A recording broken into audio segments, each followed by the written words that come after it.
Jagradev. Jai Masters. Sometimes it's nice to talk very deep but very simple. Instead of staying in the muck and mire of where we're caught, we will discuss why that's there and why we're caught. But I want to start from the other end. And don't think about it. I'm just going to start very high and very deep. But we'll come down, don't worry. There are two things that matter. Consciousness and object of consciousness. That's really it. You can break it up into all the myriad objects of consciousness.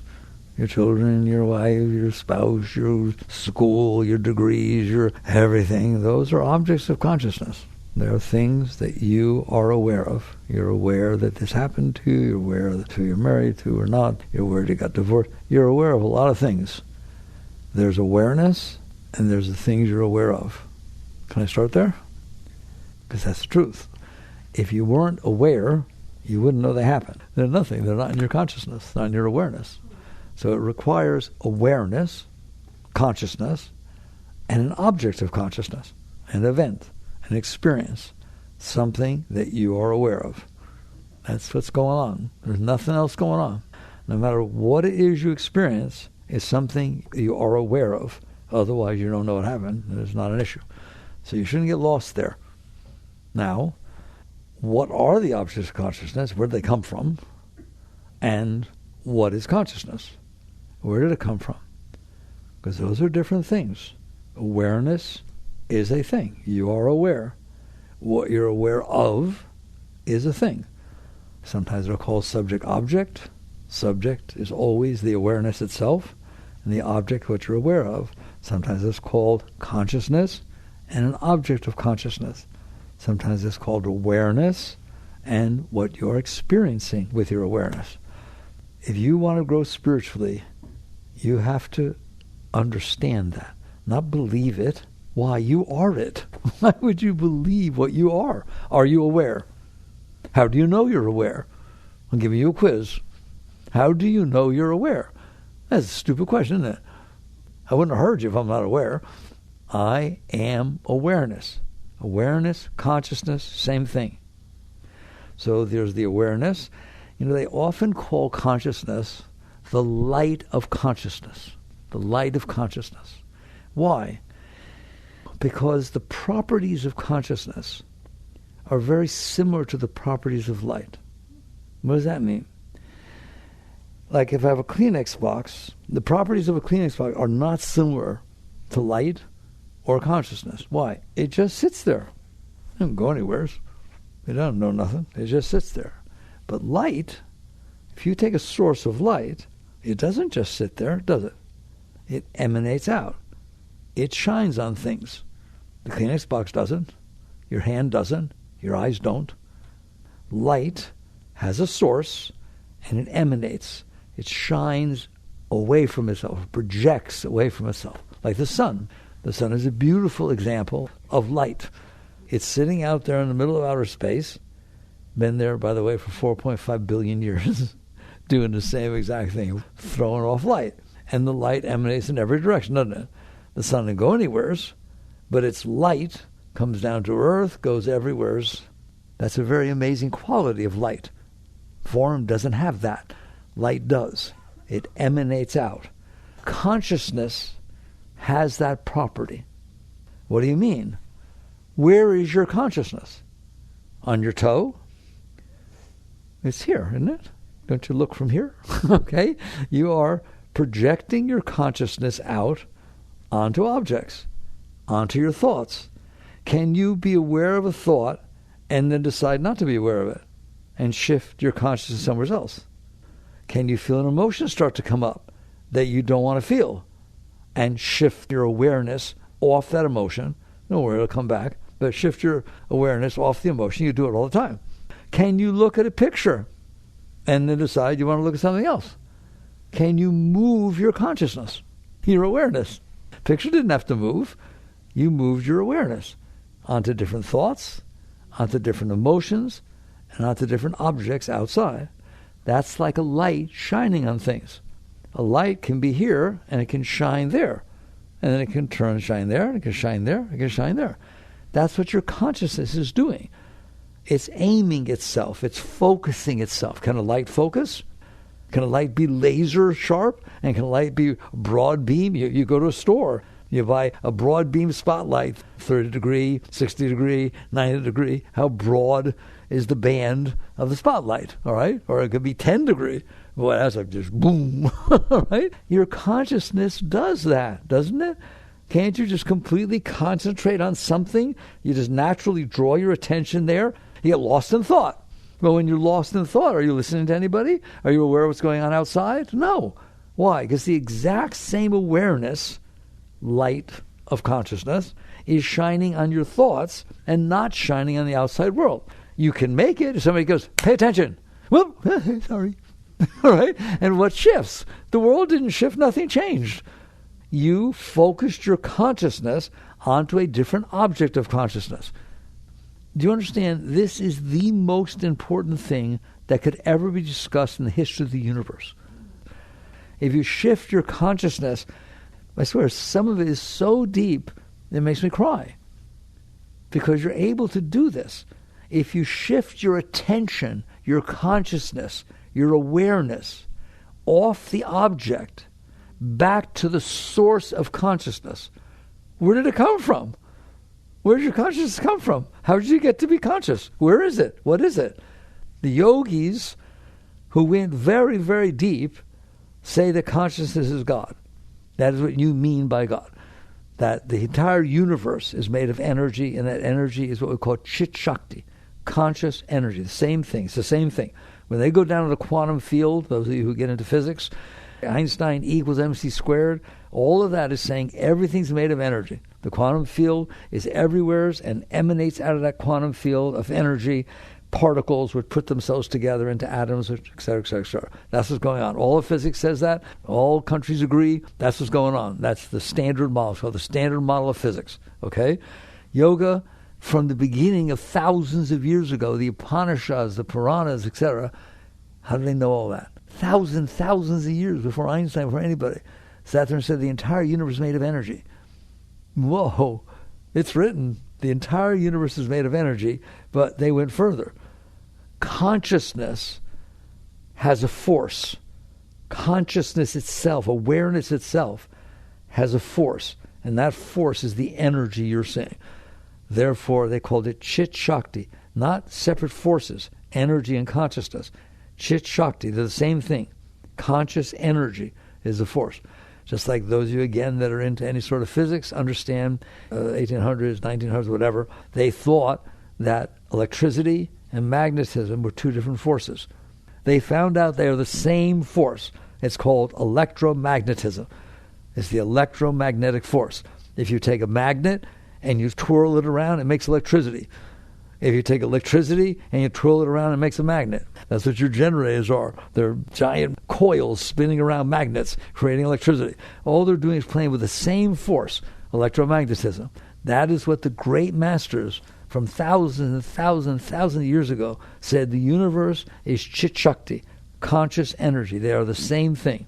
So when I tell you the most important thing you can ever pay attention to is what is consciousness, but nobody does that. They're so lost in the object of consciousness, even our scientists. Instead of sitting there asking, how do I know that I see this experiment? Nobody's asking that. They're just, I'm on the experiment. It's like a fish in water. The fish doesn't know it's in water because it's never been out. So we just accept consciousness for granted. It's just everyone was conscious and worry about what you're conscious of. Yoga doesn't worry about what you're conscious of. True yoga says, who is looking at the mind's thoughts?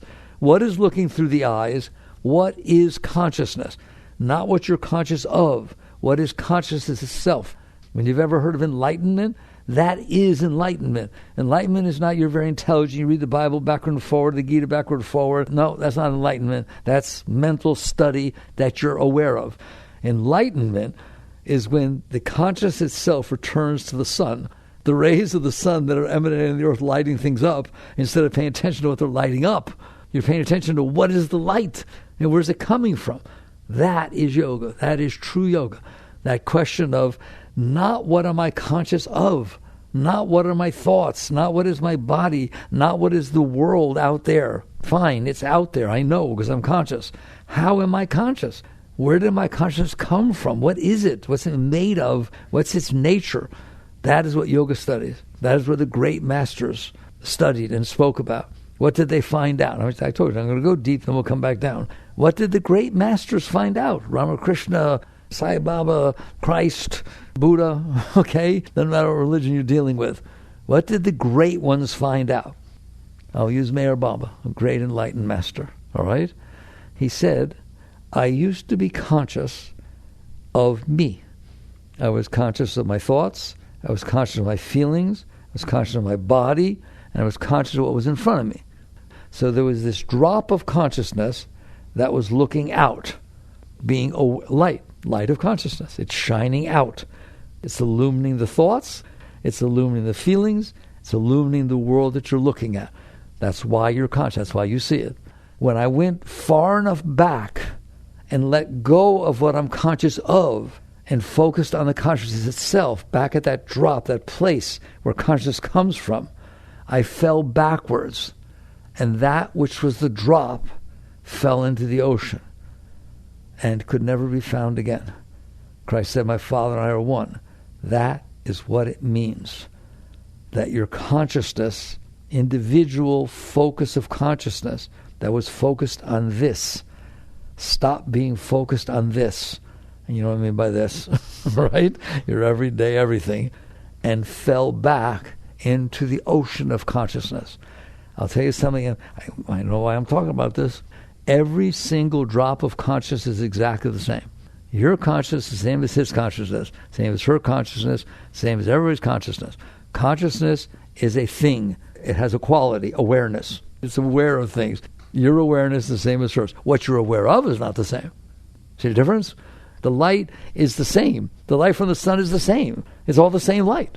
It falls on different objects and illumines them, and that seems like it's different because it's illuminating this, illuminating that, illuminating that. But if you step off the object, you will realize that every single bit of light is the same. Physics will teach you. I love physics. Why? It's very spiritual.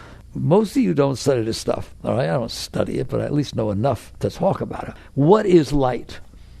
It's a photon. Light is a photon. Well, what about neon light? What about infrared light? It doesn't matter. They're photons. There's a force in the universe. One of the fundamental force in the universe is a photon. It travels in waves. That photon is exactly the same. I don't care if you live in China. I don't care if you go to Mars. I don't care what you do. That is what light is. A force. That photon is a force. All right, a boson is a force that travels in waves, and that's why you see light. That's what light is. Consciousness is all the same. There is no difference between anyone's quality of consciousness. It is awareness. It's the things in the universe. So when Meher Baba said, my drop of consciousness, why is it a drop? Let's not call it a drop. Let's call it a focal point. What is a focal point? It's everywhere, but it focuses on something. Therefore, it makes a point. You can focus. Light can focus. So your consciousness can focus. So it's focused on your thoughts, your emotions, your body, and what you see through your senses. That's what it's focused on. So it's very pointed. It's very one-pointed. You.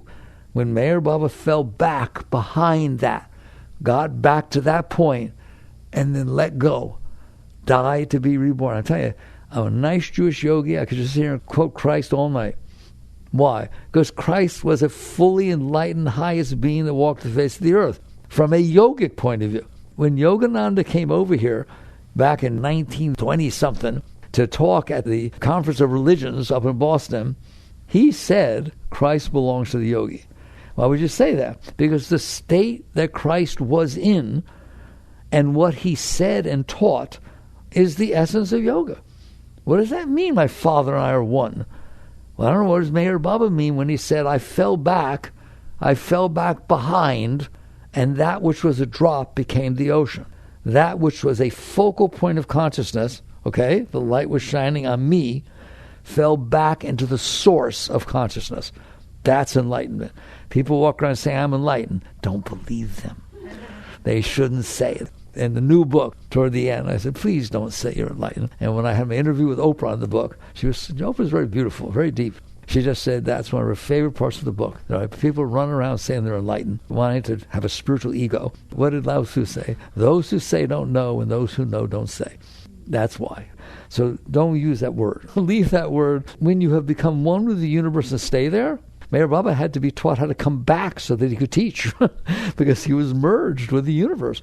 When Yogananda, you read Autobiography for Yogi, there's a chapter called My Experience in Cosmic Consciousness, where Yukteswar blessed him, touched him, and he went out. He merged. He said, my body was every galaxy, was spreading on the speed of light in every direction. I was one with everything. My Father and I are one. That is what yoga means, union. Yoga translates into union. That is the union of the individual, the Atman, into the Paramatma. That's what it's all about. You go back to the ancient teachings. So your consciousness is the same as Christ's, is the same as Buddha's, is the same as Meher Baba's. And guess what they all told you? That. They said that. No, Christ didn't say that. He did so. He said, as I sit by the throne of my Father, there, let's say, he has to use words you understand. In other words, I'm merged. I'm one with God. My Father and I are one. As I sit by the throne of my Father, so you shall sit by my throne. And these things that I do, you should do these and even greater things. In other words, your consciousness is awesome. You're awesome. You're beyond awesome. When the Bible says man was created in the image of God, that's what it's talking about. Your consciousness is everything, and you are capable of returning to that state. Now we're going to talk about that. I'm sorry if I upset anybody or lost anybody, right? I'm not trying to teach physics or metaphysics or anything like that. It's like, you're a very great being. What's looking through your eyes is literally, and this isn't a bad practice if you're ready, right? Look what you see. Now understand that the universal consciousness, God, that which is universal, omnipresent, omniscient, and omnipotent, is what's looking through your eyes. It's the same consciousness. Muktananda Baba. Meditate on the self, meaning that point from which you see, not what you see, what sees, what is the center of consciousness. Meditate on the self. Honor and worship your own being, for God dwells within you as you. Every one of the masters taught the same thing, including Christ. And when he said you must die to be reborn, what he's saying is you are now and we're going to work our way back down now to your everyday life, you are very focused on yourself. All we are paying attention to is our own thoughts. Who wants to deny that? You pay attention to her thoughts? No, you pay attention to your own thoughts. You don't have to. Just like the light can shine anywhere, that consciousness can pay attention to anything. But it doesn't. It pays attention to your own thoughts. And you have trouble having it not pay attention to your thoughts, don't you? Your thoughts capture we might as well work our way back down. This is called the fall from the garden. Do your thoughts capture your consciousness? So you're just mind your own business. There aren't thoughts that come in and remember what happened yesterday, what somebody said to you, or this happened, next thing you know, that's what you're paying attention to. It just captures your consciousness. It pulls you into it, doesn't it? Do thoughts have the power to pull you? How about your emotions? You're going about your business, all of a sudden an emotion comes up. Somebody says something. Do you kind of pay attention to that emotion? Kind of get lost in there a little bit? Does it pull on you? That is the object of consciousness capturing your attention. If you didn't pay attention to it, it wouldn't matter, would it? You're driving down the street and all of a sudden your mind says, remember when my mother did that? She said to me that really hurt me really bad when I was 12? You just go right through. You just keep driving. That's how it happens, does it? No, you get on the train of thoughts, and all of a sudden, that's where you are. Back 20 years ago when mommy does this and does that, and your thought just captured your attention. Because they captured your consciousness, maybe that's too mystical for you. Did it capture your attention? Do your emotions capture your attention? Do your thoughts capture your attention? Does your body capture your attention? All of those little backaches and feelings, and does it capture your attention? See it? So now your thoughts capture your attention. Remember what I said attention was? Consciousness. Remember I said what consciousness was? A light that can focus or not focus. Well, that's a very great state. Not focus. But it does focus, doesn't it? Your thoughts pull you right into them. Your emotions pull you right into them. Every little feeling of your body, good, bad, this, that, and the other thing, boom, pulls you right into it. That is the fall from the garden. You're being pulled out of deep consciousness. God, down to personal consciousness, so that now all you experience is yourself. I told you, this is a tough talk. I'm sorry. All you experience all day is yourself. What do you think? What do you see? Why did you see it? Why is it that? You say, no, I don't. Oh, really? Does your mind think all day? Why did you say that? I don't know. Did I do anything wrong? I don't do anything wrong. Oh my God. Anybody talk about doing things wrong? Did I do something wrong? Did I hurt somebody? Oh, I don't want to hurt anybody. I wouldn't. Should I tell them that I didn't mean to? What's that? That's not God. That's God watching that. And since I happen to like God and I'm very devoted, I say, I'm sorry. I'm sorry that you have to watch that. I mean, my God, you poor thing. You made the whole universe. You're everywhere and you got to watch that. I'm so sorry. That's what happens when you realize that your consciousness is divine consciousness. It is. It's just so focused on you that you got lost in you. So that now if I sit there and ask you, who are you? If you're in a deep yogic state and studying the deep teachings and so on, and you go to one of these great beings and you ask them, who are you? If they're from India, a lot of them from India, right, because the yoga comes from there and they work on it, they would say, who are you? Aham Brahmasmi. What do you mean? I said, who are you? Aham Brahmasmi. What does that mean? I am Brahma. What's Brahma? God. The whole universe. Or Shiva Hum. I am Shiva. All right? That's who they realized they were. You wish. Okay? If I asked you, who are you? I'm Sally Wilson, and I live at 150312. You're a tiny little thing. You just this divine consciousness that can go anywhere and is merged with the whole universe is caught in your thoughts. Is caught in this one little tiny body. I'm this and I don't feel good today. I'm the one who's hungry and I ate something that I didn't like and it made me sick and I haven't felt well. I, right? That's who your I, isn't it? It's this little tiny little thing. That's because your consciousness, your awareness of being is fixated on this.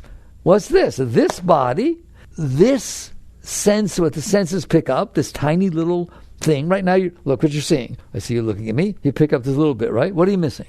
Everything, everywhere. You're only picking up what you're seeing. And then that programs you, doesn't it? I like to talk. I didn't like to talk. Why is he sitting in a chair? He used to sit on the floor. All these things go on in your head, okay? And then it's I. Yeah, I went there and I kind of liked a little bit. It was interesting. But I got a little, what is that? There's just your consciousness paying attention to these thoughts. What thoughts? Just whatever ones happen to pop up. And they're very limited. Right now, how many things are going on that are not right here? Outside, in Gainesville, in Florida, in North America, in Europe, on the planet Earth. How many things? 100 billion zillion. And you're experiencing this one. And that's all you know. And that's all you care about. And that's all you talk about. Do you see the fall? If you are great and your consciousness is expansive and it includes all things, but you focus it on a little finger, this little tiny little nothing all the time, then consciousness identifies with what it focuses on. That's why an enlightened master says, I am he. My Father and I are one.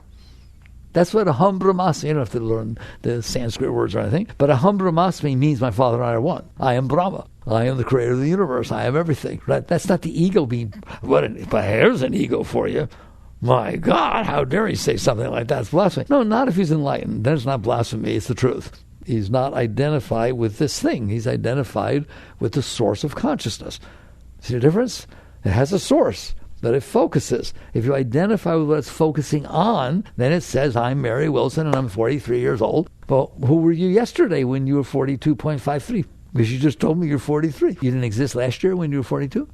It gets confusing, doesn't it? You're identified with what you're looking at. You're identified with the past experiences you had, aren't you? That's who I am, the person who did this in the past and was married to so-and-so and we got divorced. No, that's what happened to you. That's what your consciousness paid attention to. That's not who you are. You are the consciousness that was aware of those situations. Were you aware that you got married and were filled with love and it was wonderful sitting at the altar? Were you aware that you got divorced and you were throwing things at each other and you thank God it wasn't knives and you're sitting opposite with lawyers? And is it not the same awareness? And you're identifying, you just keep adding experiences that you've had to the definition of you. That's not who you are. You are the one that experienced the experience. And it's always the same consciousness. Were you in there when you were 10? When you looked in the mirror, did you see what you see now, or did you see a 10-year-old? It's the same consciousness. It's just what you're conscious of that changes constantly. And then you build this concept of yourself in your mind out of thoughts. Psychology agrees. They say it's called a self-concept. Ever heard of that word, self-concept? What is a self-concept? That collection of thoughts that you held in your mind, that you stared at with your consciousness, that you said, this is who I am. That's my self-concept. I'm the one that won the beauty queen when I was 17 and so on. But then I fell down and I broke my nose and I never looked as good ever more.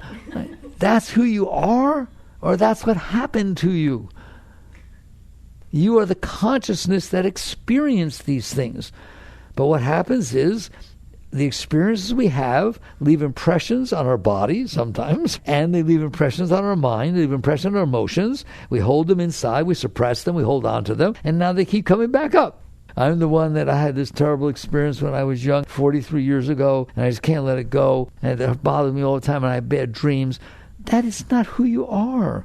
You're the one that experienced it 43 years ago and couldn't let it go. You didn't let it pass through your consciousness, and therefore you held on to it. So now this thing you're holding on to is stealing your consciousness. You think about it all the time. You define yourself as this. I don't know, we got married, but I don't know if I love her like I used to, and maybe I shouldn't stay together, but I only have one life. I got to be true to myself and so on. But I don't know, we have children. Who's that? Who's that? That's not you. You're the one who's paying attention to that. You don't have to pay attention to it. You just let it go. Let it go. Okay, big deal. It's talking. Just passes through. Right? What if it did? Then you would be left further back inside. So the main thing I said to you is these thoughts attract your consciousness. They steal your consciousness. They pull your consciousness into them like a loud sound outside. You're not listening to me. Boom! You're outside real quick, aren't you? A flash of light. What's that? It captures your consciousness. It captures your awareness. Your thoughts, you are addicted to your thoughts. I'm sorry. You're completely addicted to your thoughts. If they say jump, you jump. If you go somewheres and all of a sudden your thought goes, I don't like it here. I'm not comfortable here. I don't like it here. I want to leave. You leave. That's the funniest thing I've ever heard of. It's just a thought. It's just a mind saying a thought. This has nothing to do with you. You are the consciousness that is aware of the thought. I feel bad vibes. Who does? Who feels bad vibes? The consciousness. The consciousness doesn't have bad vibes. It's feeling bad vibes. It's experiencing bad vibes. Fine. Feel bad vibes. Who cares? Just let it go. Let it go. Can you let it go? And the answer is no. And let's just be honest.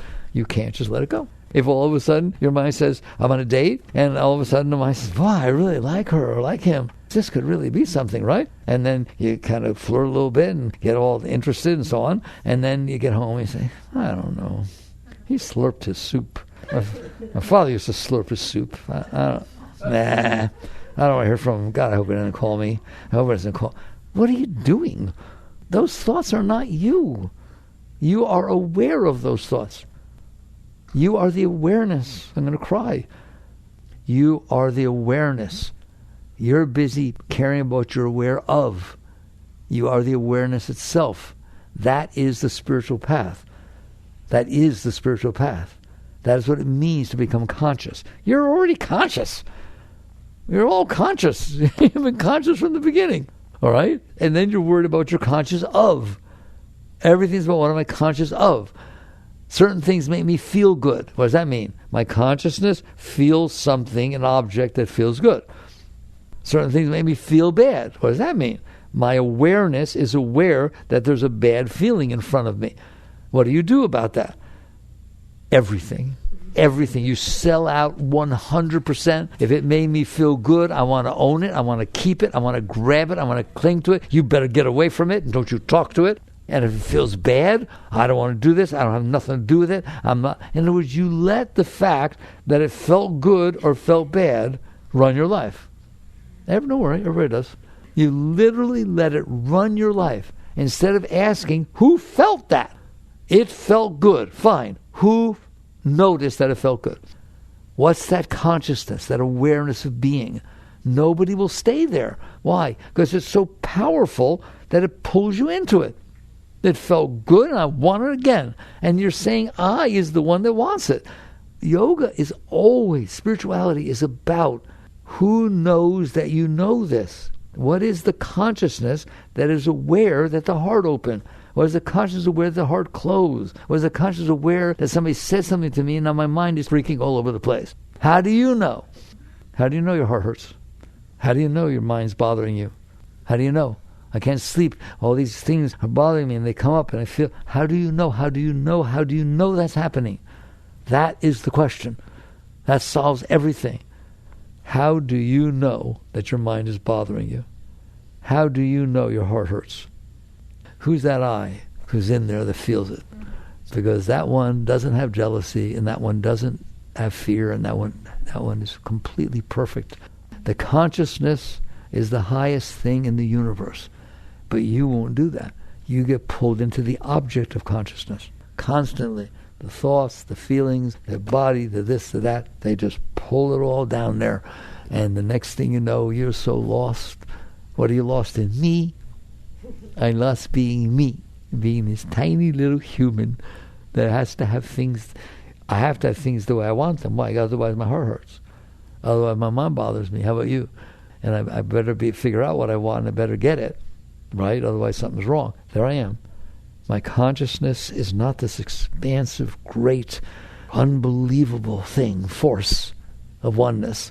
It is this tiny little thing lost inside of this mind, these emotions, this body, and what I've experienced, isn't it? So now you have a real good groundwork for understanding what spirituality is. Spirituality is going from this lost, addicted state to expansive, to open, back to the source of consciousness, the source of the light, not what the light is shining on. Oh, I like when it shines on this. It's really pretty. I don't like when it shines on that. What is it that's shining? What is consciousness? That is your journey back. That is the fall from the garden. How do you know? When you get deep enough inside and all you feel is ecstasy and just waves of joy, of ecstasy all the time, and then you notice when the ego opens its big fat mouth and says, I don't like what she said, you have a choice. Hang out with the ecstasy or pay attention to the stupid ego. What happens if you don't like what she said? You don't feel no ecstasy anymore, do you? You fell from the garden. You fell down into this human, right? The subtitle of the new book is Beyond the Human Predicament. You are not a human being. You just happen to be aware of one. You're aware of something that has thoughts, and the thoughts are all tied together with the experiences you had, what came in through your eyes, not somebody else's. And you have these emotions and feelings which are programmed by the experiences you had. And you have this tiny little body. There's 7.5 billion of them running around the earth right now. And there have been a lot more that have come and gone. And you're going to come and go too. And you're not this body. It's okay to have one. It's okay to deal with it. But you are the consciousness that has fallen down far enough to where you fell down into the human. You fell down into this mind. You fell down in this personal, not the mind. The mind's a wonderful thing. The personal mind. What do I want? What do I not want? What do I like? What happened to me before that hurt me? Oh my God, what am I going to do? Should I talk to her or not? Should I avoid? There's a call. Look who's on the caller ID. I don't want to talk to. Whoa, you going to live with that? That doesn't sound like much fun, is it? It's crazy. I can remember early in my life where I noticed he's scared. When? He's always scared. He was very successful. He'd do all kinds of things. But the guy in there, he's afraid if he says something to somebody. How many of you can have a conversation with somebody when you walk away, there aren't thoughts going through your head about what got said or what you want to said, and should you have said that? And maybe, oh my God, I forgot to say that. Anybody? Pay attention. Pay attention. You'll notice. It's not that much fun being in there. Because I go through it in great detail in the new book. Basically, you're programmed with the things that didn't make it through you. Most of this earth just passes through you. All the trees, the grass, the clouds, right? Everything just comes and goes. You don't keep it all, do you? But every once in a while, something didn't feel too good or felt really good. If it didn't feel too good or felt really good, you don't want to let it go, do you? You don't want it to have happened, so you push it away, or you cling to it, and then it stays inside your mind. It stays inside your heart, it stays inside your mind. These some scars, these patterns that you stored inside yourself. and it's very hard to live in there. And then what do? You struggle to be okay. How? By coming back to God? By letting go of all this garbage you fell into and returning to the seat of consciousness, then falling back behind into what Buddha called nirvana and Christ called heaven? A really nice place. Is that what you do? No. What I do is look to see what you guys can do to make me feel better. And then try to manipulate you by what I wear and what I say and all the degrees after my name and the car I drive and the clothes I wear. I try to get you all to be the way I need you to be so that I feel better. And you spend your whole life doing that. Spend your entire life, instead of going back to God, instead of returning to the source, instead of going back to where it's beautiful. Again, in yoga, there's a name for God. It's my favorite name for God. You could call it Brahma, call it this, that, the other thing, right? It's called Satchitananda. That is literally a name for the divine force. Sat, Chit, Ananda. What does that mean? Eternal, Sat, conscious, Chit, ecstasy. That's your Lord. Eternal, conscious ecstasy. How would they know that? Because they fell into it. Because when they let go of their personal self, they fell into nirvana. That's what happened to Buddha. That's what happened to all the great masters. That's the nature of the divine consciousness. It's in a state of ecstasy, pure ecstasy. Woo! That would be a little bit nicer than having to go out there and fight with everybody else to say what you want them to say and wear what you want them to wear and be the way you want them to be, isn't it? So instead of coming back to what's inside of you, which is the greatest thing that could possibly exist, you go down further. You go down into the world. It's enough you got trouble with your mind and your heart. Now you go into the world to solve your problems. If I can go on a vacation to Hawaii and there's not a volcano going on, and then the hotel is nice and there's no roaches and everything is good and the food is good, if all those things can happen, then I'll be okay. If I can find somebody who loves me to pieces and adores me and acts that way and just dotes all over me and drives a really, really nice car, like a Rolls Royce. No, not a Rolls Royce, a Prius or a Tesla or something. I don't know, a Rolls Royce. It's like you got this stuff, these concepts and views that you built inside, and if things don't match it, you feel pain, and so you go outside and try to make it be the way you want it to be. That's what you do. And you'll do your entire life, you'll do that. Your grandparents are doing it, your great-parents are doing it, your parents are doing it, everybody's doing it. It's like they're trying to get what they want and avoid what they don't want. How's that? That's what everybody's doing. Because that will make them feel better inside. But look what you have to struggle to make that happen. You'll never succeed. Instead, the great teachings are so beautiful. And say, what are you doing? You're the highest thing to walk the face of the earth. You're just busy staring at something that's not. It's got problems, it's afraid, and it's scared, and it's jealous, and insecurity, and it needs this and needs that. Here I found the person who makes me feel love all the time. It dotes all over. Why is he talking to her? It's all it takes, isn't it? Come on, just a tiniest little thing that's not the way you want it to be. Especially when you open to somebody. If you really say, okay, you are my soulmate. I found my soulmate. There's 7.5 billion people on the earth, and I went everywhere. I checked them all out. And I know you're it. I don't understand. You find somebody that you feel, somebody says that, I felt more love for this person than I've ever felt my whole life. You ever had a relationship before? Yeah, I've had many of them. Did you think they were serious? Yeah, they were the finest I ever had too. Well, how do you know there's not another one? Careful. You better not make that commitment, because this may be the most love you ever felt, but you said that before about Sally and about this and that. So there could be somebody else in China or Yugoslavia or anything. And the result is, what chance do you have? You're going to drive yourself crazy. And what you're doing is trying to find something outside that will compensate for the mess you built inside that your consciousness is being drawn into because it's so messy. I have these problems inside. Well, when do they come up? They come up whenever I see somebody has a house nicer than mine. I always wanted to have a nice house. My father told me, get enough money, you have the nicest house in the neighborhood. That's what you should be. People respect you. He's from the old country. Okay? And now I don't have the nice. I had the nicest house, and an idiot built a nicer house than me next door. Now I can't sleep at night. Help! Help! That is your consciousness, the divine. That's why I started here. I don't usually do that. That is the divine, universal, one consciousness of pure ecstasy throughout the universe, staring at you, talking about somebody's house. Help! Help me! I'm caught in myself. Okay? And you basically decide, I want out. Yes, the house would make this feel better, but then there'll be something else, won't there? There's never been a single time that there wasn't something else. That's just the way it works. Why? The only time you're going to feel truly at peace and truly content is to return to your seat of self. Return back to the consciousness itself, which is who you really are, and not stare at something that has a problem and then try to solve the problem you're staring at. Behind her head is Sri Yukteswar, that's Yogananda's guru, very strict, great being. He taught the following. He said this, an ignored guest quickly leaves. What does that mean?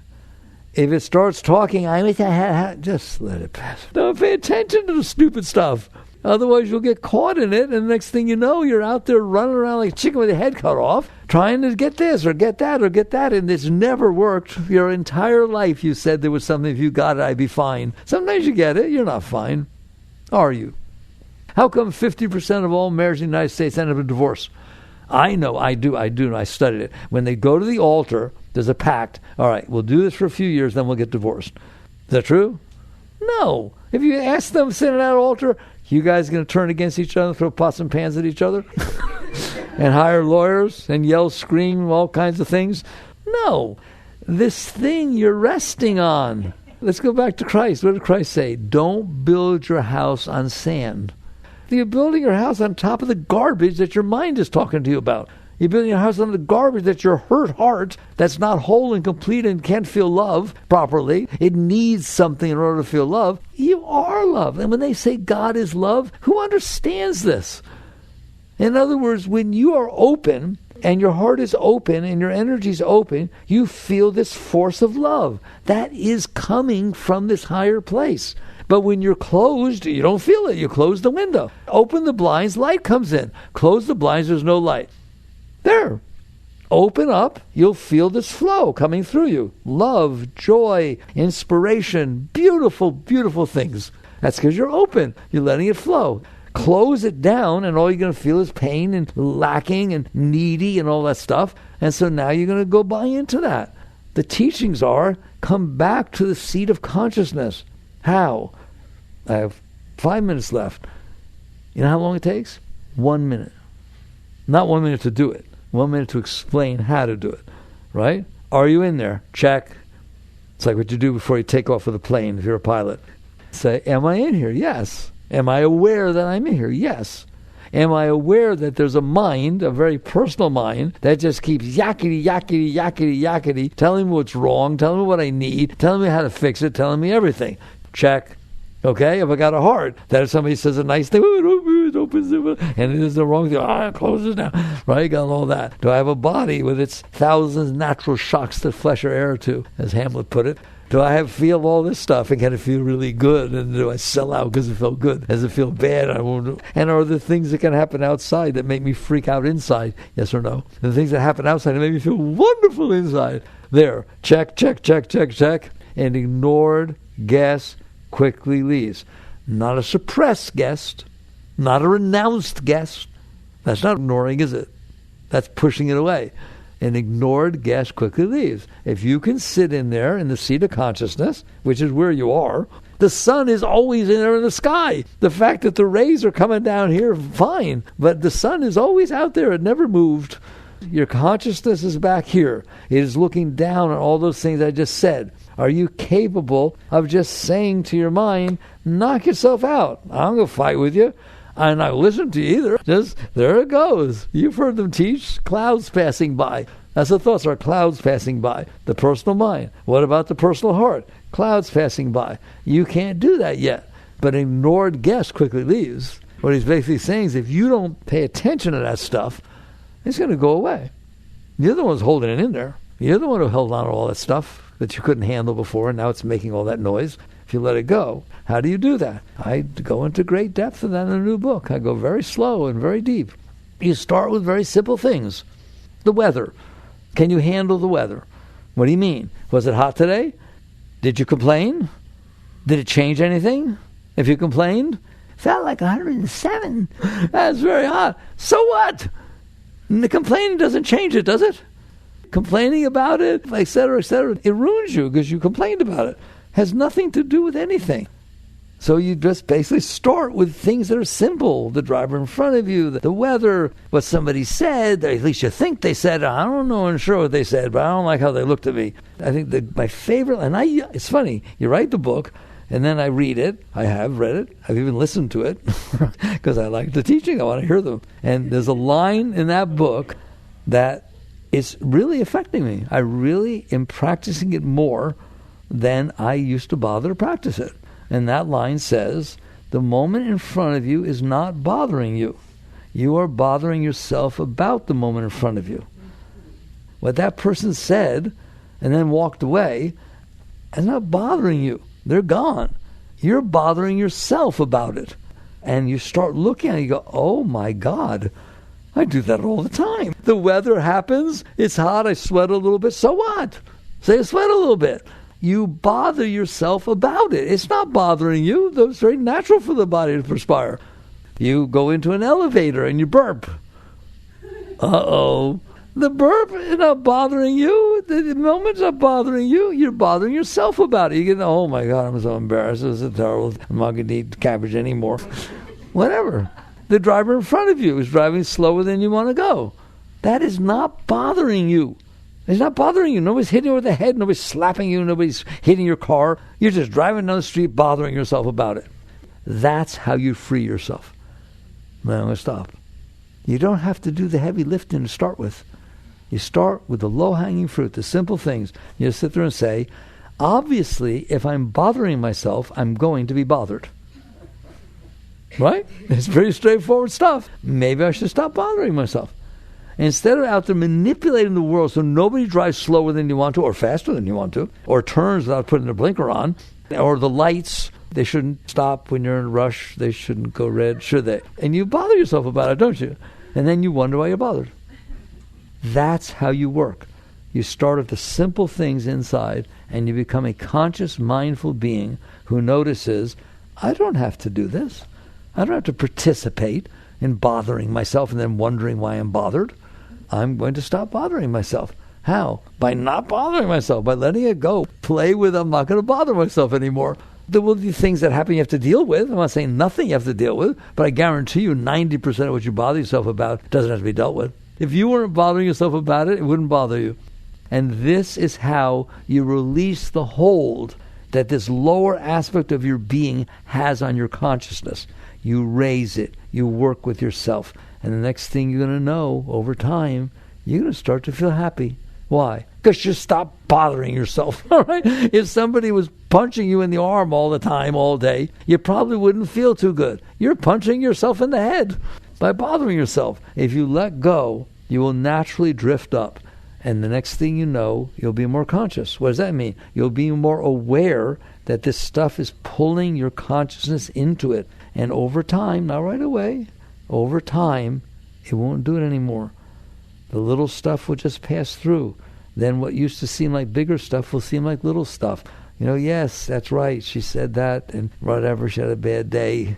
Fine, there it goes. We'll just let it go and see if it happens again. You can do that. You can do anything you want in there. And next thing you know, you're not going to get drawn down. Your consciousness will not get pulled down into this garbage. And it will naturally float up. And you'll start to feel this joy. Just a natural, just rushes of joy all the time. You can be sitting there watching TV and all of a sudden you're just filled with love, filled with joy. No reason. There is a reason. Because you came closer to self. Came closer to the source of your consciousness. And I already told you, that is Satchidananda, eternal conscious bliss. So the more you drift back there, the more you just feel joy all the time. All right. We took the beginning, went all the way down, and came back. Now you see the path? Now you understand what's going on? Very good. Work on these things, please. Jai Gurudev. Jai Masters.